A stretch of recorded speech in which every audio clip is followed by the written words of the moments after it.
Assalamualaikum warahmatullahi wabarakatuh. Halo teman-teman semua, sebelumnya perkenalkan nama saya Maratus Solihah, NIM belakang 126, Program Studi Psikologi Islam Universitas Negeri Islam Salatiga. Gimana kabar kalian? Semoga kalian dalam keadaan sehat dan tetap semangat ya.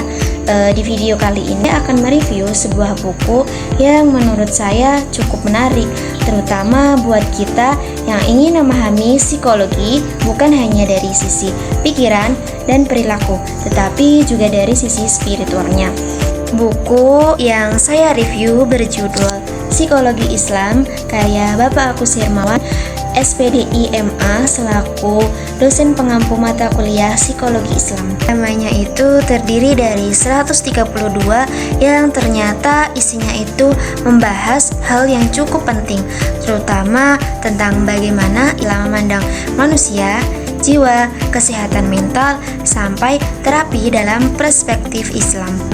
Menurut saya, buku ini menarik karena mengajak kita melihat manusia hanya punya pikiran dan perilaku, tetapi juga punya hati, ruh, fitrah, dan hubungan spiritual dengan Allah. Buku ini cocok dibaca oleh mahasiswa atau siapapun yang ingin mengenal psikologi Islam dari dasar. Perlu tahu nih, kenapa buku ini penting untuk dibaca. Nah, selama ini kan kita selalu mendengar tuh kata psikologi. Nah, biasanya yang langsung terbayang di pikiran kita itu adalah teori-teori dari barat. Misalnya teori Freud, Maslow, atau tokoh-tokoh psikologi modern lainnya. Memang teori-teori itu penting dan punya kontribusi besar. Psikologi barat sering memisahkan antara manusia dan agama. Buku ini menjelaskan bahwa manusia tidak cukup dipahami hanya sebagai makhluk biologis, sosial, atau rasionalnya saja. Dalam Islam, manusia juga memiliki dimensi spiritual, seperti manusia itu punya jasad, akal, hati, nafsu. Pada bab 1 sampai bab 4 itu menjelaskan perbedaan cara pandang antara psikologi barat dan psikologi Islam.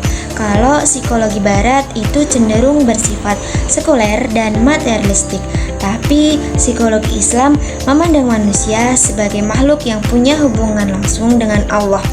Jadi, psikologi Islam tidak hanya membahas kenapa sih seseorang itu bisa stres atau cemas, tapi psikologi Islam itu melihat bagaimana hubungan seseorang dengan dirinya sendiri, dengan orang lain, dan terutama dengan Allah. Karena dalam Islam, ketenangan jiwa tidak hanya dari pikiran yang sehat, tetapi dari hati yang dekat dengan nilai-nilai spiritual. Nah, di bagian ini itu menjadi pondasi penting karena dari awal kan kita sudah diajak memahami bahwa psikologi Islam bukan sekedar menempel ayat atau hadis ke dalam teori psikologi, tapi punya cara pandang sendiri dalam memahami manusia. Selanjutnya, bab 5 sampai bab 8 itu membahas tentang struktur anatomi jiwa manusia dalam perspektif Islam dan tipologi kepribadian seorang muslim. Kalau dalam psikologi barat, kita kan sering mendengar istilah id, ego, dan superego dari teori Sigmund Freud. Tapi dalam psikologi Islam itu berbeda. Islam mengenal beberapa unsur yang sangat penting dalam diri manusia, seperti akal, nafsu, hati, ruh, dan fitrah. Manusia digambarkan sebagai makhluk yang tidak sederhana atau memiliki kedudukan yang paling istimewa dibandingkan makhluk lainnya, karena manusia diberi akal untuk membedakan mana yang benar dan yang salah. Selain itu, manusia juga memiliki hati yang sangat penting dalam menentukan perilaku. Nah, manusia juga memiliki nafsu yang sangat tidak stabil apabila tidak dikendalikan dengan baik. Di buku ini dijelaskan bahwa jiwa manusia itu sangat dinamis. Maksudnya, kondisi batin seseorang bisa naik, bisa turun. Kadang seseorang itu bisa kuat secara iman, kadang juga lemah. Kadang hatinya tenang, tapi di waktu lain bisa gelisah dan kehilangan arah.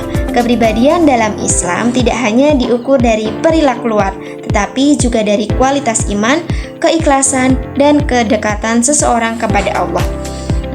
Selain itu juga membahas motivasi manusia.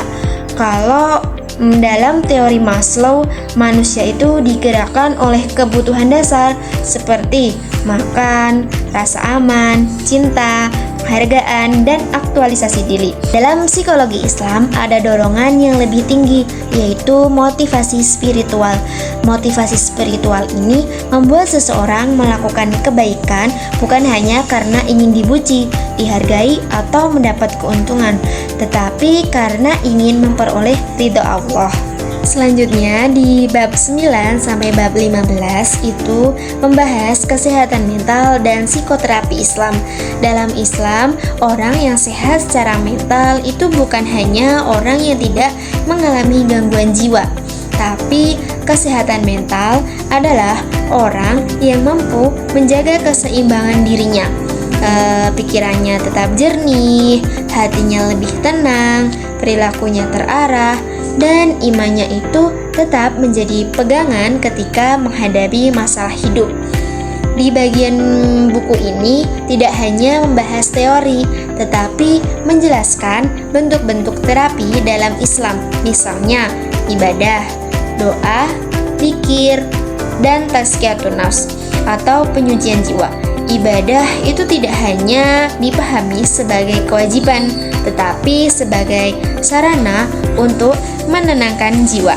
Misalnya, sholat itu membantu seseorang lebih dekat dengan Allah dan lebih tenang dalam menghadapi tekanan hidup. Yang kedua itu zikir. Zikir juga dijelaskan sebagai cara untuk menenangkan hati. Ketika seseorang mengingat Allah, batinnya itu menjadi lebih stabil dan tidak mudah dikuasai oleh kecemasan. Yang terakhir itu adalah tazkiyatun nafs. Itu menjadi proses penting untuk membersihkan penyakit hati seperti iri, sombong, dengki, marah, dan gelisah yang tidak bisa terkendali. Menurut saya, bagian ini sangat relevan dengan kehidupan sekarang karena banyak orang terlihat baik-baik saja dari luar, tapi sebenarnya sedang lelah secara mental. Buku ini mengingatkan bahwa penyembuh manusia itu tidak cukup hanya menyentuh pikiran, tetapi juga perlu menyentuh hati dan spiritualnya. Mungkin cukup sekian review yang bisa saya sampaikan. Semoga video ini bisa memberikan gambaran tentang isi buku dan menambah pemahaman kita mengenai pentingnya melihat kesehatan mental bukan hanya dari sisi pikiran, tetapi juga dari sisi hati, iman, dan spiritualnya. Terima kasih sudah menonton video ini sampai selesai. Semoga apa yang saya sampaikan bermanfaat.